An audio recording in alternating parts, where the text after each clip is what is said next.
ರೀ ನನ್ನ phone switch off ಆಗೈತಿ, ನಿಮ್ಮ ಫೋನ್ ಕೊಡ್ರಿ, ನಮ್ಮ ಮಮ್ಮಿ ಫೋನ್ ಮಾಡ್ಬೇಕು.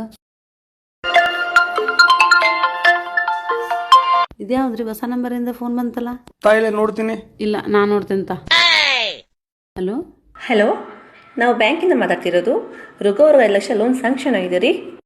ರೀ ನಿಮ್ಗೆ 5 ಲಕ್ಷ ರೂಪಾಯಿ ಲೋನ್ ಸ್ಯಾಂಕ್ಷನ್ ಆಗೈತಂತ, ತಗೋರಿ ಮಾತಾಡ್ರಿ. ಹಲೋ, ಏನು ಚಿನ್ನ, ನಿನ್ನ ಫೋನ್ ಯಾವಾಗ ನೋಡು ನಿನ್ನ ಹೆಂಡತಿ ಹತ್ರನೇ ಇರ್ತಾ? ಹಾಂ ಹೇಳ್ರಿ. ಚಿನ್ನ, ವ್ಯಾಲೆಂಟೈನ್ಸ್ ಡೇಗೆ ನನಗೆ ಗಿಫ್ಟ್ ಕೊಡಿಸ್ತೀನಿ ಅಂತ ಹೇಳಿದ್ರಲ್ವಾ? ಹೇಳಿದ್ರೆ ತಾನೇ ನೀವು? ನಾನೀಗ 5,000 ರೂಪಾಯಿ ಸೀರೆ ನೋಡಿದ್ದೀನಿ. ಬೇಗ ದುಡ್ಡು ತಗೊಂಬಾ ಚಿನ್ನ, ಸೀರೆ ಕೊಡಿಸು. 5,000? ಯಾಕ್ರಿ ಏನಾಯ್ತು? ಏನಿಲ್ಲ, ಆ ಲೋನ್ ಸ್ಯಾಂಕ್ಷನ್ ಆಗ್ಬೇಕಂದ್ರೆ 5,000 ರೂಪಾಯಿ ಫೀಸ್ ಐತೆ ಅಂತ ಕಟ್ಬೇಕಂತದ್ದು. ಕಟ್ರಿ ಮತ್ತೆ. ನನ್ನ ಕಡೆ ರೊಕ್ಕನೆಲ್ಲ ಬಿಡ್ಲೆ. 5,000 ರೂಪಾಯಿ ಇಲ್ಲ, ನಾ ಕೊಡ್ತೇನೆ. ತಗೋರಿ 5,000 ರೂಪಾಯಿ. ಇವು 5 ಕಟ್ಟೆ ಲೋನಿನ ರೊಕ್ಕ ಎಲ್ಲ ತಗೊಂಬರ್ರಿ. ಅವು 5 ಲಕ್ಷ ರೂಪಾಯಿದಾಗ ದೊಡ್ಡದು ಬಂಗಾರ ನೆಕ್ಲೆಸ್ ಮಾಡಿಸಿ ಹಾಕೊಂಡು ಮಗ್ಗಲ್ ಮನೆಗೆ ಹೊಟ್ಟೆ ಉರಿಸ್ತೇನೆ ನಾನು.